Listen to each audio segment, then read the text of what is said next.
retired after Wimbledon in 1966, married Barry Court in 1967, whose father and brother were both premiers WA.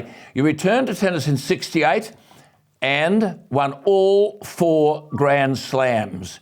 But in 70, that's what I remember. There's a wonderful book. You can read all this. The kids should read it. The book on the biography. It's Margaret Court. That's all it's called. A lovely, lovely story.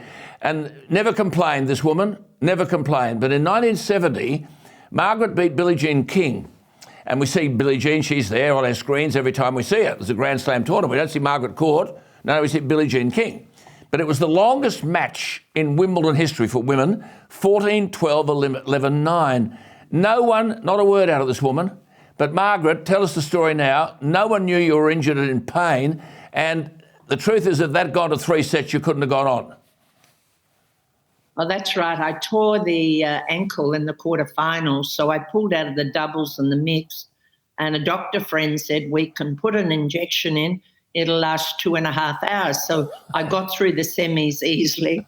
And then in the final, I knew if it went any longer, 2.5 hours, I'd probably lose. So that's why I thought, thank God it didn't go to a 3rd set, because it was really tight match, very close. They said probably one of the best women's finals that they've ever had at Wimbledon. So Billie Jean and I people have all wanted a Court King final.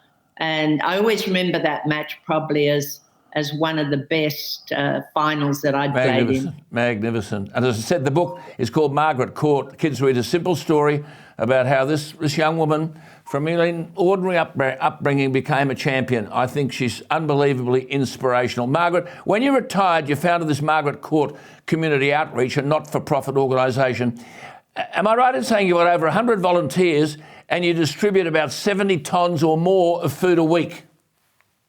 Well, we have about 150 volunteers now, Alan, and we're up to over 100 tonnes of food a week. It has really grown since everything is the way it is in the nation, and we're finding now that people come in, do I pay my mortgage or do I eat? So we're getting a different, because we've been doing this for 23 years now, and so there's a different type of person coming in also. And we just see the needs there in community. And I think since COVID, there's a lot of people sort of been through depression, been through a lot of fear. There's a different type of people coming through now. But, I love doing it. We enjoy it. We got now a big warehouse. We originally started with 1 fridge and a few boxes. And we've really grown, and where we need trucks and all that sort of thing now, because we have 2 other outlets with it in Kwinana and also in Forestfield. But, you're helping people. You see people's lives come in, and people's lives get changed through it, which is wonderful. You are amazing. The abundance of food and clothing, I know, comes via donations from the community and business sectors. And you don't just do that. You try to encourage, don't you? I know you try to empower, equip families and individuals with the necessary life skills so they won't always be dependent, so they can change their current circumstances. That's what you're about, isn't it? Well, that's what I would like now. We have helped people in different areas, but I'd like to see us do workshops where we can help people more in that area.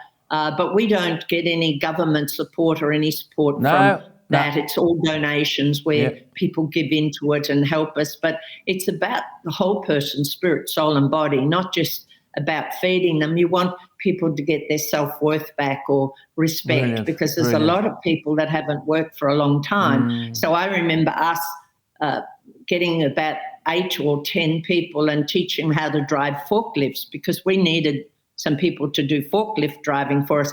Every one of them went out and got a job, and that really showed us something. Wonderful. Because that helped them to get back on their feet. I mean,